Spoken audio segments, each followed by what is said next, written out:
नमस्कार, मैं हूं आपके साथ अली मतार। लंबे इंतजार के बाद आज आखिरकार मिथिलांचल से उड़ान का सपना साकार हो गया। आज बेंगलुरु से उड़कर हवाई जहाज ने जैसे ही दरभंगा एयरपोर्ट पर लैंड किया, एक नया मुकाम, एक नया अध्याय मिथिला की शान में जुड़ गया। इस दौरान यात्रियों में उत्साह देखने को मिला।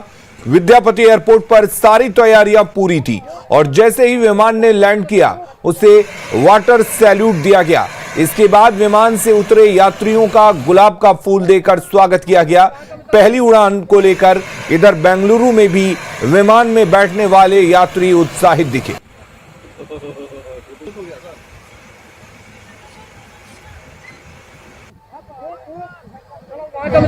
दरभंगा में पहली विमान आ गई है और पहली तस्वीर हम दिखाना चाह रहे हैं कि देखिए कैसे विमान पहुंच गया है रनवे पर और ये बेंगलुरु से पहला विमान दरभंगा पहुंचा है। अब यात्रियों के उतरने का सिलसिला शुरू होगा और ये जो यात्री आ रहे हैं वो पहले यात्री हैं जिन्होंने बेंगलुरु से दरभंगा तक का हवाई सफर तय किया है। तो आज ये सपना पूरा होने जा रहा है कि हवाई चप्पल वाला भी दरभंगा से एयरपोर्ट सेवा, उड़ान सेवा ले पाएगा और ये सपना जो आज है वो सच होने वाला है। दरभंगा, विपिन, न्यूज़ 18। तो मिथिलांचल के लिए आज सबसे बड़ा दिन है। आज से दरभंगा एयरपोर्ट पर फ्लाइट सेवा की शुरुआत हो गई है। पहली फ्लाइट आज बेंगलुरु से पटना पहुंची। हम आपको दो तस्वीरें दिखा रहे हैं। पहली तस्वीर बेंगलुरु एयरपोर्ट की है, जहां से आज दरभंगा के लिए यात्री रवाना हुए। वहीं तस्वीर दूसरी जो है वो दरभंगा की है, जहां फ्लाइट से यात्री पहुंचे।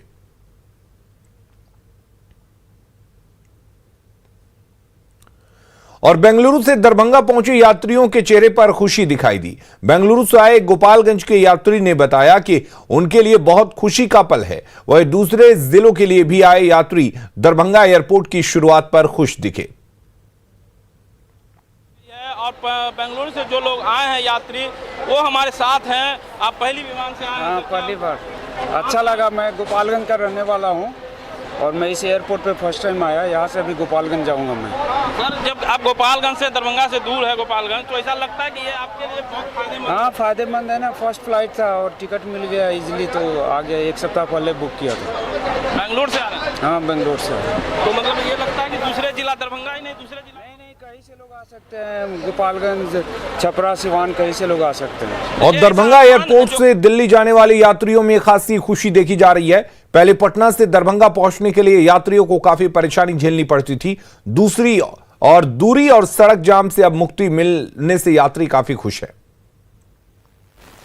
हो रही है और ये आप मेरे पीछे देखिए, जो एयरपोर्ट है, मतलब जो टर्मिनल है, उसके अंदर यात्री आ गए हैं और यात्रियों को चेकिंग करने के बाद जो है बस में बिठाया जा रहा है। तो कहें तो ये व्यवस्था, चूँकि जो पहले से तैयारी चल रही थी, उसको लेकर तैयारी पुख्ता थी और यही वजह है कि यहाँ जो तारीख तय किया गया था, जो तारीख दिया गया था, उसी तारीख से यहाँ से एयरपोर्ट का जो उड़ान सेवा है शुरू हुआ है। और देखिए, ये पहला जो बस है वो पैसेंजर को लेके, यहाँ से यात्रियों को लेके रनवे तक जाने के लिए तैयार है। और यहाँ से जो जा रहे हैं उनके अंदर खुशी है, जो पहली बार जो यहाँ से विमान सेवा शुरू हुआ है। आप जा रहे हैं कहीं क्या? जी सर, मैं दिल्ली जा रहा हूँ और अभी कुछ दिन पहले ही मैं पटना से बिहार आया था। मतलब पटना एयरपोर्ट उतरा था मैं, तो वहाँ से दरभंगा आना पड़ा मुझे। 140 किलोमीटर का वहाँ से लगभग सफ़र है। जाम और प्लस सड़क, दोनों चीज़ बहुत बुरा था वहाँ पे। अब जबकि विमान सेवा शुरू हो गया, कितना खुशी है? जी सर, बहुत ज़्यादा खुश हूँ मैं। और इससे सुविधा हम लोगों को बहुत ज़्यादा है। कभी कभार बहुत इमरजेंसी में हम लोग को 1 डे अप डाउन करना पड़ता था, तो बहुत ज़्यादा ही कष्ट हो जाता था पटना से। स्वाभाविक है, जिन यात्रियों को जो परेशानी हो रहा था आने जाने में, उनके लिए ये हवाई सेवा शुरू कर दिया गया है। तो ऐसे में बहुत खुशी जाहिर कर रहे हैं और ये सही में एक सपनों का उड़ान साबित हुआ। विपिन कुमार, न्यूज़ 18, दरभंगा। दरभंगा में आज से हवाई यात्री सेवा की शुरुआत होने जा रही है। सांसद गोपाल जी ठाकुर ने आज के दिन को ऐतिहासिक बताया है। सांसद के मुताबिक एयरपोर्ट से 36 जिलों के लोगों को लाभ होगा और पूरे इलाके में रोजगार बढ़ेगा। 5 स्टार होटल इस बगल में बनने जा रहा है। अब यहाँ 5 स्टार, 3 स्टार उद्योगपति को भी इससे बहुत जबरदस्त लाभ होने वाला है। हम तो यहाँ गंगा के इस पार 22 जिला और नेपाल के जो 14 जिला कि लोग 36 जिला के लोग लाभ लेंगे और कुछ तो पश्चिम बंगाल के भी लोग यहाँ से लाभ इस एयरपोर्ट से लेंगे। यहाँ पर निश्चित रूप से रोजगार बढ़ेगा, यहाँ पर उद्योग बढ़ेगा और यहाँ पर राम राज्य आने वाला है। जगत जननी माँ जानकी जगदम्बा सीता की धरती को आज हम प्रणाम करना चाहते हैं, जो उनके कृपा से आज यहाँ पर बहुत कुछ होने जा रहा है। कांग्रेस प्रवक्ता प्रेमचंद्र मिश्रा ने कहा कि दरभंगा एयरपोर्ट से मिथिलावासियों की जिंदगी आसान होगी। अच्छी खबर है और मैं समझता हूं कि इससे मिथिलांचल के लोगों का दिल्ली से आना जाना आसान हो जाएगा। वो पटना होके जाना या पटना होके फिर उतर के वहाँ जाना, तो मैं समझता हूँ ये स्वागत योग्य कदम है। और मेरा ये भी मानना है कि मिथिलांचल के जो दूसरी बड़ी समस्याएं हैं अगर वो भी हल हो जाए। और दरभंगा से आज से उड़ान सेवा शुरू होने के बाद मधुबनी के लोगों ने इसका स्वागत किया है। इस बात की सूचना मिलने से मिथिलांचल के लोग काफ़ी हर्षित हैं। जो उनकी चिर प्रतीक्षित जो है आशा थी वह आज फलवती हो रही है और यहाँ के लोग देश के अनेक बड़े बड़े शहरों में रह रहे हैं। उन लोगों को आने जाने में जो पहले कठिनाइयाँ थी उसका जो है सब सहज हल हो जाएगा। लोग में काफ़ी प्रसन्नता है। जो मधुबनी और दरभंगा की दूरी भी कम है, पहले पटना से लोग आते जाते थे, परेशानी थी, अब यहाँ हो जाने से काफ़ी सहूलियत होगी। सुविधा ही सुविधा है ना। आदमी जो जाता था 3 दिन में 2 दिन में 2-2.5 घंटा में पहुँच जाएगा दिल्ली। सुविधा ही है। प्लेन चलने से थोड़ी दिक्कत है। प्लेन चलेगा तो जनता को अच्छा ही होगा, गरीब के लिए फ़ायदा नहीं है। लेकिन मीडियम आदमी तो जो चाहेगा कि इमरजेंसी में है, कुछ हो गया, बीमारियों को ले जाना है, किसी को ले जाना है, वैसा इमरजेंसी काम में हो गया, चल जाएंगे सीधा सीधी प्लेन से। तो दरभंगा ही नहीं, आसपास के इलाकों के, आसपास के जिलों के लोग भी काफी खुश हैं इस उड़ान सेवा की शुरुआत होने से। और दरभंगा एयरपोर्ट से दिल्ली जाने वाली फ्लाइट भी रवाना हो चुकी है। दरभंगा से पहली बार फ्लाइट से रवाना हो रहे यात्रियों में खुशी की लहर है। जो है दिल्ली के लिए यहाँ से रवाना हो गया है और ये पहला उड़ान जो यहाँ से भरा जा रहा है दिल्ली के लिए, उसके लिए पहली विमान जो सेवा है स्पाइस जेट का, वो पहला उड़ान यहाँ से आप देख सकते हैं कि वो रनवे पे जो स्पाइस जेट का विमान है वो अब दौड़ने लगा है। तो ये सपना जो है पूरा हो गया मिथिलांचल वासियों का। आप हमारे इस विमान को देखने के लिए जो लोग एयरपोर्ट के अंदर नहीं जा पाए, आप देखिए किस तरह इस जो है मेला सा लगा हुआ है लोगों का। लोग चारों तरफ जो है गाड़ियां लगा के सड़क पर लोग देखने के लिए जुटे हुए हैं। यहाँ का जो स्थानीय हैं वो पहली बार यहाँ से विमान सेवा जो शुरू किया गया है उसे देखने के लिए भारी तादाद में जो है सड़क पर, मेन सड़क पर, ये जयनगर हाईवे है, यहाँ आए हुए हैं। बहुत लोग हमारे साथ हैं, उनसे बात करते हैं कि कैसा अनुभव लग रहा है आपको। देखिए, ये पूरा मिथिलांचल के लिए गौरवान्वित बात है कि लगातार जो 2015 से ही एयरपोर्ट चालू होने का वादे किए जाते थे, आज सपना साकार हो चुका है। अब पूरा मिथिलांचल के लिए ये उद्योग का भी बढ़ावा हो सकता है। इस नज़रिया से हम देख रहे हैं कि यहाँ पे जो बड़ा बड़ा इंडस्ट्रियल है या छोटा मार्केट है उसका बढ़ावा होगा और मिथिलांचल के लिए आज खुशी के दिन है। कुछ लोग अपने सेल्फी मोबाइल में कैद करना चाहते हैं इस पल को, क्या है इस पल? जी बहुत गौरवान्वित हम लोग महसूस कर रहे हैं। हम लोग मिथिला वासी हैं जो बहुत दिनों से इंतजार था, बार बार ये डेट फेल हो रही थी, लेकिन आज वो पल आ गया जो हम जहाज को अपने आँख के सामने से उड़ता हुआ देख रहे हैं। ये खुशी, ये पल जो है बहुत दिनों से यहाँ के लोगों का इंतजार था और आज ये इंतजार इन लोगों का पूरा हुआ। अपनी आंखों से पहली विमान को उड़ते हुए यहाँ से लोगों ने रनवे पर देखा है, जो काफ़ी गौरवान्वित महसूस कर रहे हैं यहाँ के लोग। विपिन कुमार, न्यूज़ 18 दरभंगा। और तीसरे चरण के मतदान के साथ बिहार विधानसभा चुनाव संपन्न हुआ। अब सबको इंतजार 10 नवंबर का है जब नतीजे आएंगे। मतदाताओं का मत ईवीएम में कैद हो चुका है। कौन जीतेगा कौन हारेगा ये 10 तारीख को पता चलेगा, लेकिन नेताओं ने जीत के दावे अभी से करने शुरू कर दिए हैं। मतदान संपन्न, अब नतीजों का इंतजार। बिहार विधानसभा की 243 सीटों के लिए हुए चुनाव के नतीजे 10 नवंबर को आएंगे। जनता का मत मतदान बॉक्स में बंद है। परिणाम क्या होगा किसी को नहीं पता, लेकिन नेताओं ने जीत के दावे करने शुरू कर दिए हैं। आरजेडी के मनोज झा ने महागठबंधन की जीत का दावा किया, तो कांग्रेस के रणदीप सिंह सुरजेवाला ने चुनाव में 130 से 135 सीटों के साथ बहुमत का दावा किया। वहीं बीजेपी के प्रदेश अध्यक्ष संजय जायसवाल ने कहा कि एनडीए 160 सीटों से ज्यादा बहुमत के साथ सत्ता में लौट रहा है।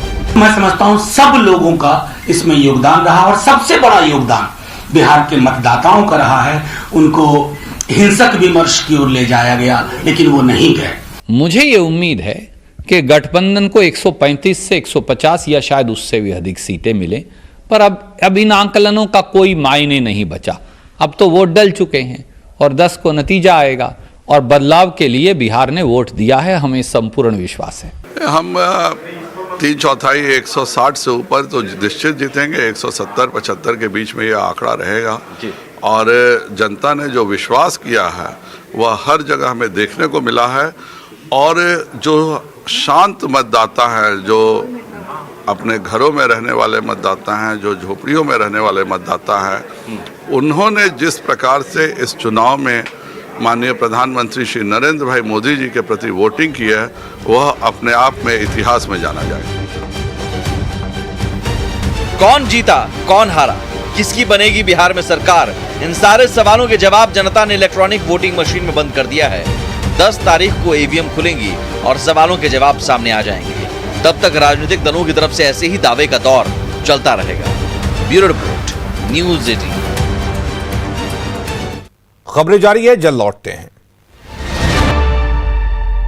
मुंगेर की 3 विधानसभा सीट पर इस बार परिणाम क्या होगा, इसकी चर्चा जोरों पर है। एग्जिट पोल्स के अनुसार यहां भी कांटे की टक्कर है। स्थानीय पत्रकार इस पर क्या सोचते हैं और चुनाव में किन मुद्दों पर वोट पड़ा, देखते हैं संवाददाता अरुण शर्मा की रिपोर्ट। 2015 में जिले का 2 सीट जो है एनडीए के पास था, 1 महागठबंधन के पास था। गोविंद है साथ में। आपने भी चुनाव को काफ़ी जिले के 3 विधानसभा पे आप गए थे, तो क्या देखा आपने, क्या पाया?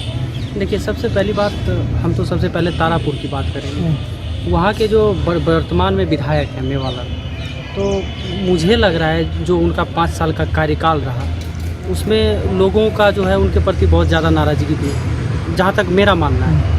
लेकिन अभी अगर फ़िलहाल अभी की इस चुनाव की बात की जाए तो तारापुर में मुझे लगता है कि दिव्या प्रकाश आरजेडी से उनकी जीत अब तक मुझे जो लग रहा है वो तय लग रही है। आपने देखा कि जो तारापुर सीट था वहाँ पे महागठबंधन तो है।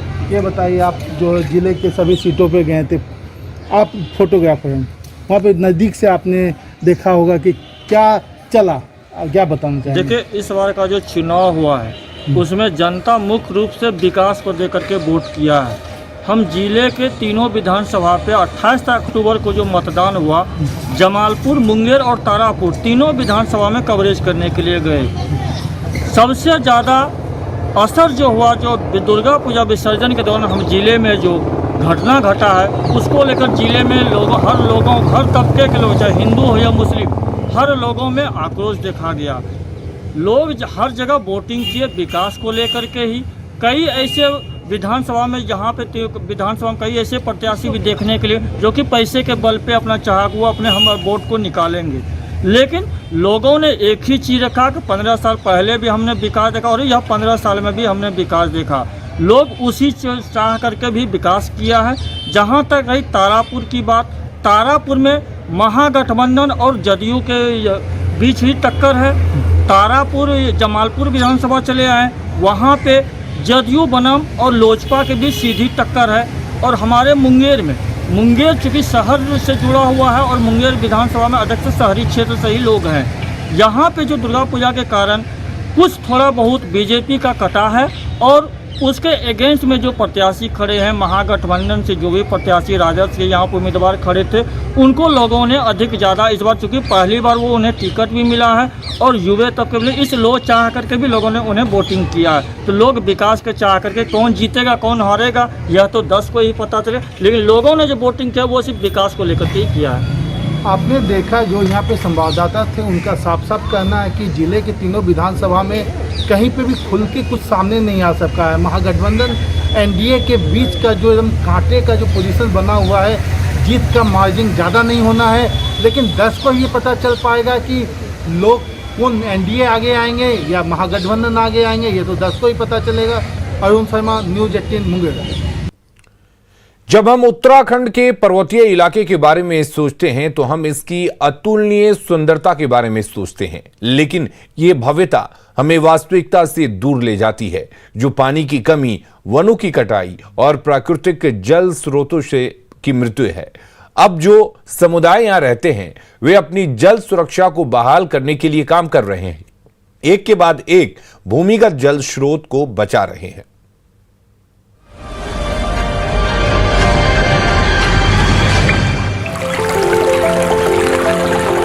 जो हमारे यहाँ पर स्प्रिंग्स थे, they were maintain by the traditional knowledge.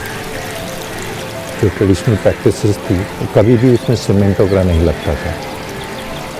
Over time क्या हुआ कि इसमें रिपेयर वगैरह के नाम पे सीमेंट लगा, lot of them got choked due to that.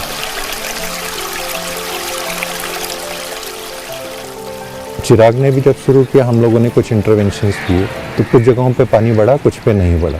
Then we approach different technical agencies, IIT Roorkee, एक्वाडैम, जियोलॉजी एक्वाडैम ने हमको सिखाया। हमने जो हमारी नॉलेज, ग्राउंड नॉलेज थी, जो ट्रेडिशनल नॉलेज थी और जो एक्वायर्ड नॉलेज थी, उसको हमने एक पूल करके एक मेथोलॉजी बनाई और उसी चीज़ को जो हमने सीखा तो हमने उसको ट्रांसफ़र किया कम्युनिटी को। पहले हमें पानी कैसे बचाना, हम सोचते हुए बरसात होती है तो पानी बढ़ जाता है, तो ऐसा पता नहीं था कि कैसे बढ़ता है, क्यों बढ़ता है, कैसे सूखता है, ये जानकारी नहीं थी। तो हमारा जो नौला में था, इसमें सबसे नीचे जो सीढ़ी है उसमें पानी पहुंच गया था। तो उसके बाद हमारे गांव के पुरुषों ने जो है चिराग संस्था को लिख प्रस्ताव दिया। कम्युनिटी को एक तो टेक्निकल नॉलेज है, उनके पास स्किल है कि उसको कैसे मैनेज करना है, मेंटेन करना है, और उनके पास रिसोर्सेज हैं। तो ये सब चीज़ें मिलने के कारण ये जो है सक्सेसफुल रहता है। हम लोग वाटर क्वांटिटी की बात भी करते हैं और वाटर क्वालिटी की भी बात करते हैं।